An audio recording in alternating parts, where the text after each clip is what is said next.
Salut à tous, bienvenue dans les brèves de l'écho.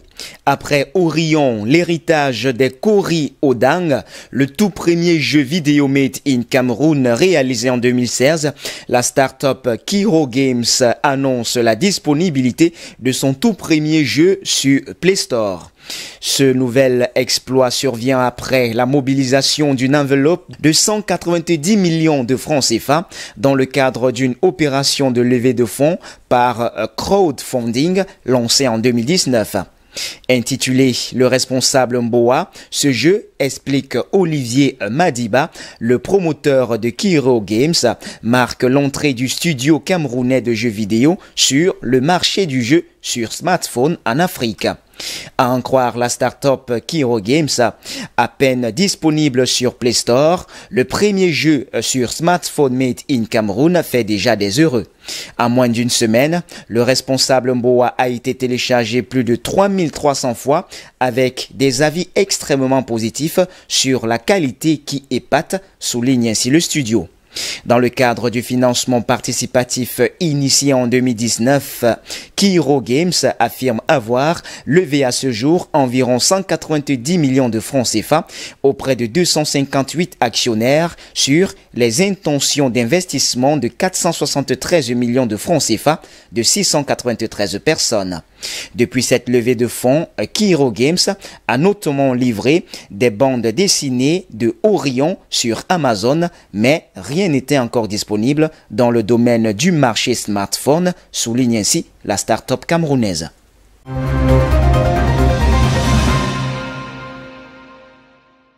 Cyrus Ngo, le directeur général du port autonome de Douala, la place portuaire la plus importante du Cameroun, et Ertak Erdem de la société de gestion des magasins du port, une filiale du groupe turc Erdem, ont paraphé le 26 octobre un accord pour le financement de la construction, l'exploitation et la réhabilitation avant transfert au port autonome de Douala de 10 nouveaux magasins.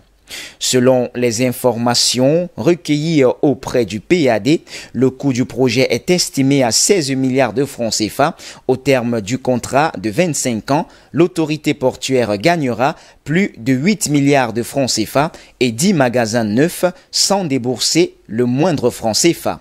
Bien plus, ces futures installations vont renforcer celles déjà existantes au port autonome de Douala-Bonabéry, construites pour leur majorité dans les années 1950. Erdem est un cabinet international d'architecture fondé à la fin des années 1990 par les frères Suney Erdem et Güney Erdem. Il est présent à Ankara, Istanbul et New York. Le groupe turc opère également dans le secteur de l'urbanisme et l'aménagement paysager.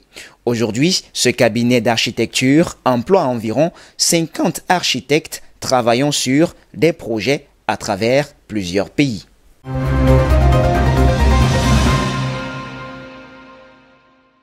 Au cours de l'année 2019 au Cameroun, l'investissement a été plus dynamique dans le public que dans le secteur privé, révèle ainsi l'Institut national de la statistique, l'INS, dans son rapport 2019 sur les comptes nationaux récemment rendu public.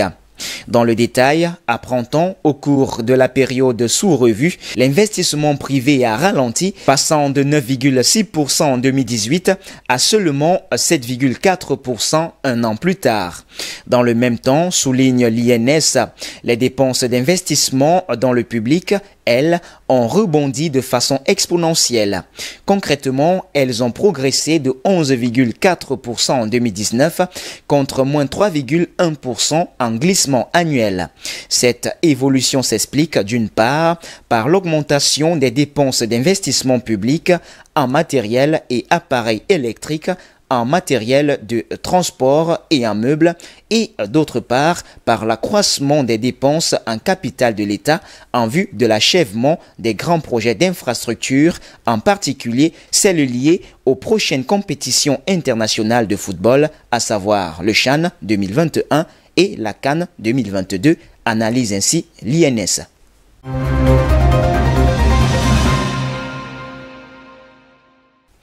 Hors de nos frontières à présent, annoncé à la fin de l'année dernière, l'éco qui devrait remplacer le franc CFA à partir de 2020 devra finalement attendre.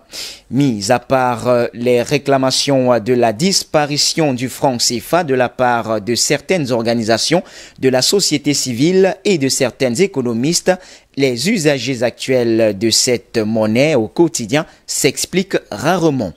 Le franc CFA ne profite pas à la population aux conditions modestes. Si l'éco vient pour mettre notre intérêt en avant, ce serait une bonne chose.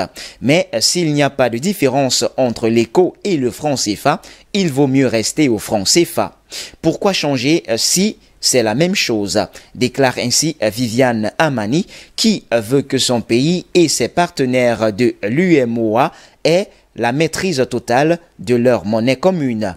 Pour d'autres, les pays de la zone franc d'Afrique de l'Ouest sont aujourd'hui capables de lancer leur propre monnaie. Rappelons que la communauté économique des États de l'Afrique de l'Ouest se prépare en fait depuis plus de 20 ans à la création d'une monnaie.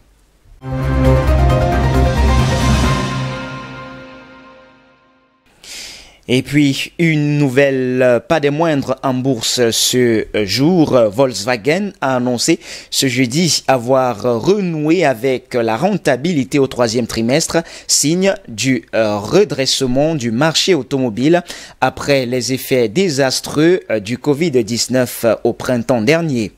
Le constructeur automobile allemand a fait état ce matin d'une baisse de 30% de son bénéfice d'exploitation à 3,2 milliards d'euros sur les 3 derniers mois contre 4,5 milliards à la même époque de l'an dernier.